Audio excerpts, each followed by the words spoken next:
안녕하세요. 식물을 사랑하는 식물소녀예요. 오늘은 함께 식물 세계를 살펴볼 거예요. 혹시 식물에 관심이 없더라도 뒤로 가기 버튼은 누르지 마세요. 이 영상을 끝까지 보면 식물이 좋아질지도 모르잖아요. 그럼 시작하겠습니다.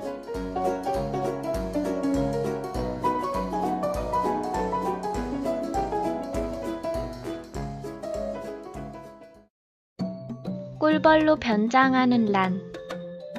학교 수업 시간에도 배운 적이 있겠지만 대부분의 식물은 수분을 하기 위해서 벌을 이용해요. 이때 벌을 유혹하기 위해 사용하는 건 꽃의 달콤한 꿀인데요. 그런데 몇몇 종류의 난은 더욱 흥미로운 수분 방법을 고안해냈어요. 바로 암컷벌의 모습으로 의태, 즉 변장을 해서 수컷 벌에게 수분을 시키는 방법이죠. 이 꽃을 보세요. 암컷벌과 닮아있죠? 이렇게 암컷벌의 흉내를 내는 나는 수컷벌이 의심하지 않도록 암컷벌의 페로몬과 똑같은 냄새를 발산해요.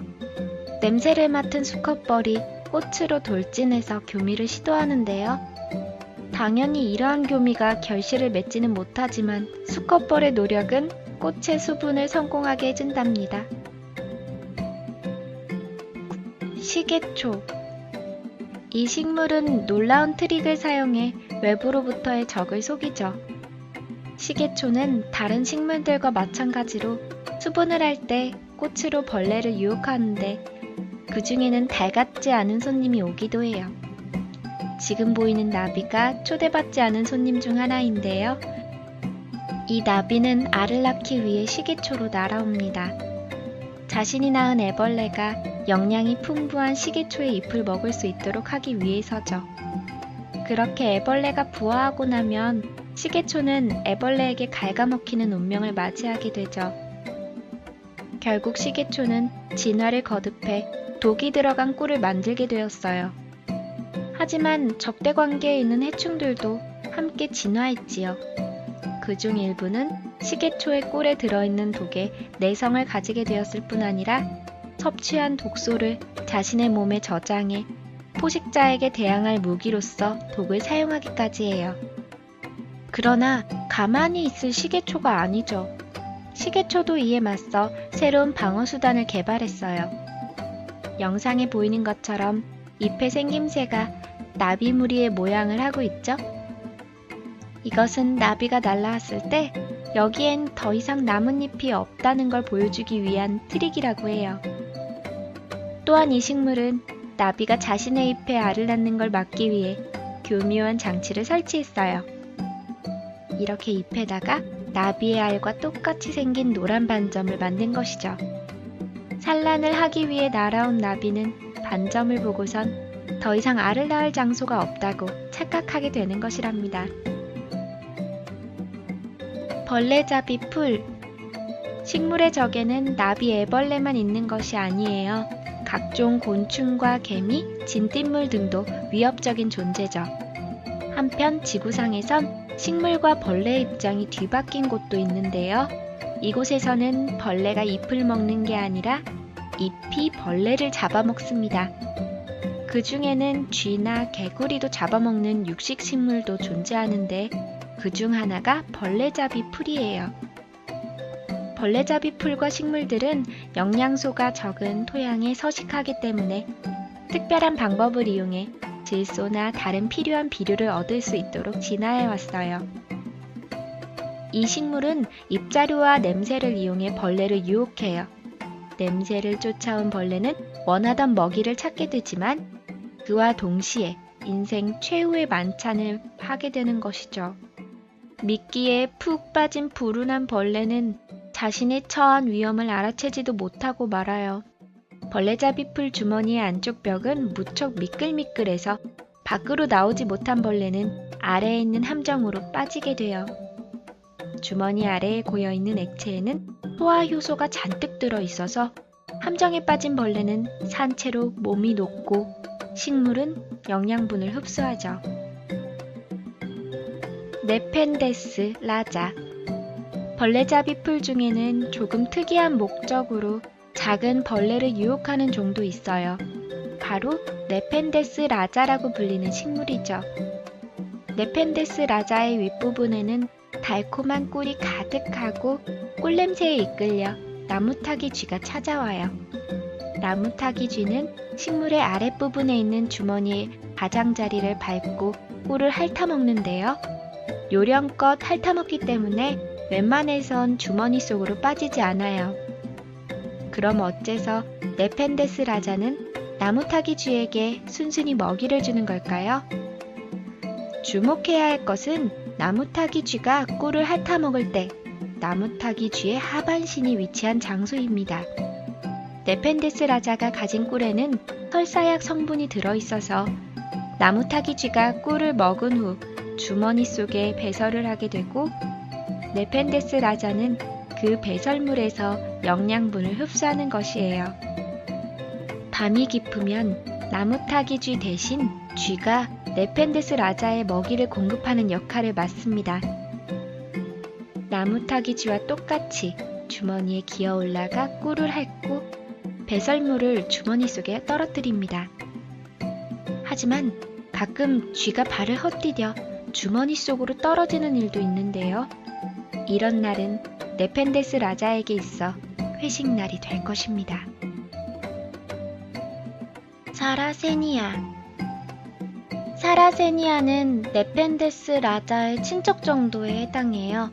이 식물은 비가 많이 내리는 저지대에 서식하기 때문에 때때로 물에 잠겨버리곤 하는데요. 하지만 물에 잠겼다고 해서 먹이를 못 구하는 건 아니에요. 사라세니아는 육지뿐만 아니라 물속에서도 사냥할 수 있어요. 그 생김새를 잘 보면 통에는 한 방향으로 수북히 자란 가는 털이 있는데요. 그 통 속으로 이어지는 좁은 입구가 있어요. 이 입구가 교묘하게 만들어진 함정이죠. 올챙이가 잎의 표면에서 먹이를 먹다가 잘못해서 통 속으로 들어가게 되면 두 번 다시는 나올 수가 없게 되죠. 통 속으로 들어간 올챙이는 자신을 녹이기 위해 목 놓아 기다리고 있는 강력한 소화액으로 전진할 수밖에 없는 거죠. 끈끈이 주걱. 끈끈이 주걱도 식충식물의 일종으로 네펜데스 자라와 마찬가지로 양분이 부족한 토지에 서식해요. 그래서 벌레를 먹지 않으면 살아남을 수가 없죠.